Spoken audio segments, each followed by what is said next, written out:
On March 15, 2019, a man walked into his corner office on the 47th floor of a Manhattan skyscraper, sat down at his mahogany desk, and simply vanished. No body, no ransom note, no trace. Just a half-finished cup of coffee, still warm, and a computer screen frozen on a transaction that would expose one of the biggest financial scandals in Wall Street history. By the end of this video, you'll discover the chilling truth about what really happened to Marcus Chen and why his disappearance threatens to unravel everything. It's 6:47 a.m. on a crisp March morning in Midtown Manhattan. The morning rush hasn't quite begun, but inside the gleaming towers of Fisher & Associates Investment Bank, the lights are already blazing. Marcus Chen's Audi R8 pulls into the underground executive parking garage, its engine echoing off concrete walls lined with security cameras that capture every angle, or so they thought. Marcus steps out, adjusting his Armani tie, the same nervous habit he's had since his Harvard MBA days 15 years ago. At 42, he's everything the American dream promises: self-made, wealthy, respected. The son of Taiwanese immigrants who owned a small dry cleaner in Queens, Marcus clawed his way from night shifts at a community college to become senior vice president of international acquisitions at one of New York's most prestigious investment firms. But success, Marcus learned long ago, comes with a price, and lately, that price has been keeping him awake at night. His wife Sarah noticed it first, the way he'd stare at his phone during dinner, lost in thought, the way he'd pace their Tribeca penthouse at 3 a.m., nursing a glass of scotch and muttering numbers under his breath. Their twin daughters, Emma and Sophie, just 7 years old, would ask why Daddy seemed so tired all the time. "Just work, sweetheart," Marcus would tell them, forcing a smile. "Daddy's just working on something very important." What Marcus couldn't tell them, couldn't tell anyone, was that he'd stumbled onto something that threatened to destroy not just his career but his life. For the past 6 months, he'd been piecing together a puzzle that led to a horrifying conclusion. Someone at Fisher & Associates was systematically stealing from their biggest clients. And the paper trail pointed to names that made Marcus's blood run cold. Names of people who didn't just fire employees who got in their way. They made them disappear. The elevator dings softly as it reaches the 47th floor. Marcus steps into the familiar marble lobby, past the reception desk where Janet usually sits. But it's still too early for her shift. The executive floor is eerily quiet, just the hum of fluorescent lights and the distant rumble of traffic 47 stories below. Marcus swipes his keycard and pushes open the heavy glass door to his corner office.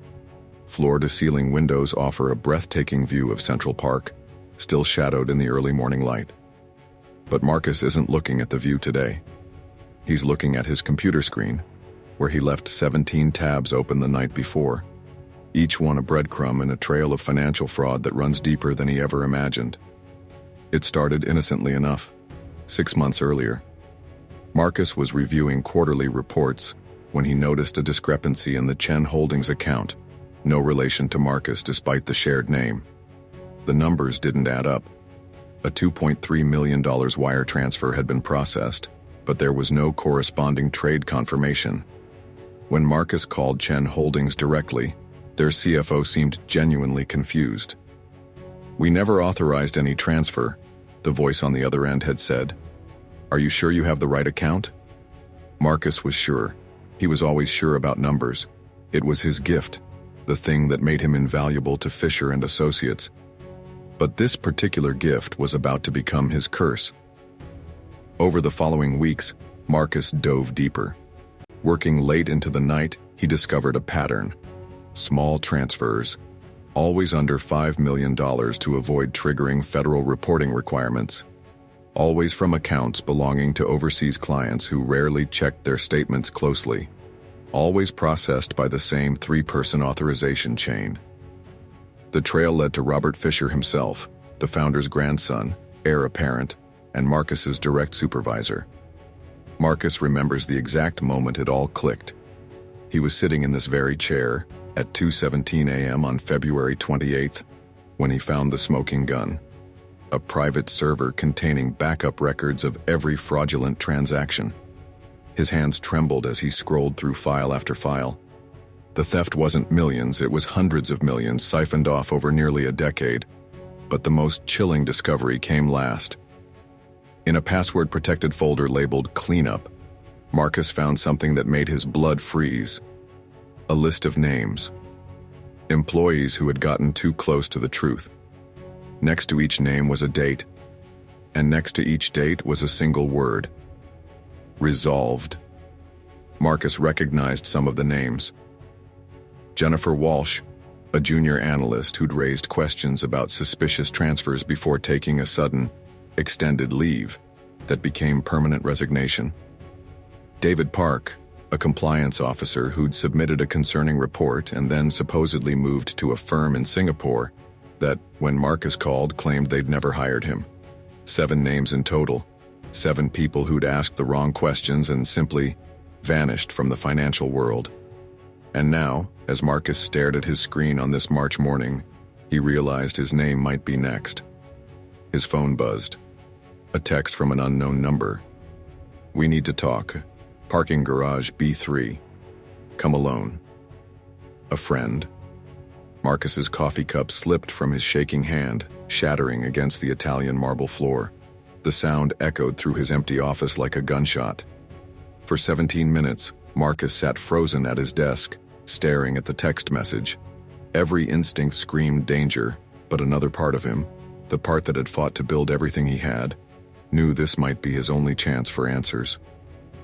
At 7:23 a.m., Marcus made his choice. He copied all the files onto an encrypted drive, sealed it in an envelope, and locked it in his office safe. Then he did something that would later puzzle investigators. He opened a new document and typed a single sentence. "If something happens to me, the truth is in safe deposit box 1247 at Manhattan Trust on 54th Street. He printed the document, folded it carefully, and slipped it into his wallet. The parking garage level B3 is one of the deepest in the building, reserved for maintenance vehicles and rarely used. As the elevator descended, Marcus felt his ears pop from the pressure change. The doors opened to reveal a dimly lit concrete cavern, empty except for a single figure standing beside a black sedan.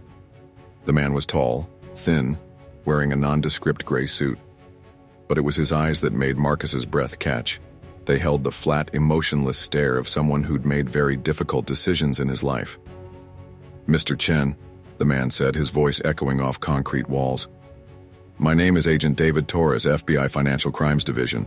We've been watching Fisher and Associates for 18 months. Marcus felt his legs nearly give out. You're FBI? Torres nodded, pulling out his credentials. "We know about the stolen funds, we know about the list, and we know your life is in immediate danger." He stepped closer. "Mr. Chen, we need your help, but more importantly, you need ours." For the first time in 6 months, Marcus felt something he'd almost forgotten: hope. "The people you've been investigating," Torres continued, "they're part of something much bigger than bank fraud. International money laundering, connections to organized crime families, offshore accounts that fund operations we're still trying to understand. You stumbled onto the tip of an iceberg, Mr. Chen, and now they know you know." Torres opened the car door. "We have a safe house, we can protect you and your family. But we need to move now, they're coming." As if summoned by Torres' words, the sound of multiple vehicles filled the garage. Headlights blazed from the entrance ramp as 3 black SUVs descended toward level B3. "Get in," Torres said, his voice urgent. "Now." But Marcus hesitated, looking back toward the elevator that led to his office, his life, everything he'd built. In that moment of hesitation, everything changed. The first shot echoed through the garage like thunder. That was the last time anyone saw Marcus Chen alive. Security cameras on level B3 mysteriously malfunctioned between 7:41 and 8:15 a.m. that morning. When they came back online, the garage was empty, except for Marcus's Audi R8, keys still in the ignition, and a dark stain on the concrete that forensics would later confirm was human blood. But no body was ever found. Agent David Torres? The FBI has no record of any agent by that name. The official story from Fisher and Associates was simple. Marcus Chen suffered a nervous breakdown and abandoned his life, probably somewhere in South America.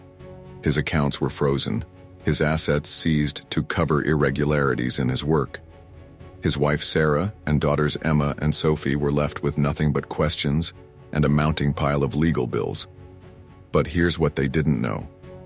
Marcus Chen was smarter than his enemies realized. That cryptic note in his wallet? It led investigators to a safe deposit box containing terabytes of evidence that would eventually bring down not just Robert Fisher, but an entire network of financial criminals spanning 3 continents. The question that haunts everyone who's followed this case is simple. Was Marcus Chen murdered that morning in the garage? Or did he somehow escape, disappearing into witness protection with the help of real federal agents? The truth is more shocking than either possibility. And in part 2 of this series, I'll reveal the evidence that changes everything. Evidence that suggests Marcus Chen's disappearance was neither murder nor escape, but something far more sinister. If this story left you with chills, hit that like button and subscribe to the True Crime Stories for part 2, where we'll uncover the connection between Marcus's vanishing and 5 other missing persons cases across the country. Cases that point to a shadow organization that's been operating in plain sight for decades. And drop a comment below. Do you think Marcus Chen is still alive? Your theories might be closer to the truth than you think. The link to additional evidence and case files is in the description below. Because in the world of high finance, the biggest crime isn't what's stolen, it's what's hidden. And Marcus Chen was about to expose it all.